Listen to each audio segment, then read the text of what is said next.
Индияда бирөө урматтуу Сами бир тууганым алтындан костюм тиктирди. Бирок сыйынган дини, сыйына турган дини малга сыйынат. Малга сыйынат.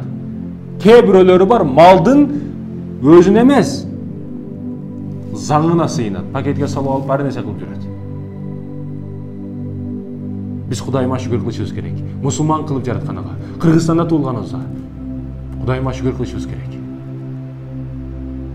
Урматтуу Сами бир тууганым, бул ыйык жануар деп эсептелинет мал Индияда.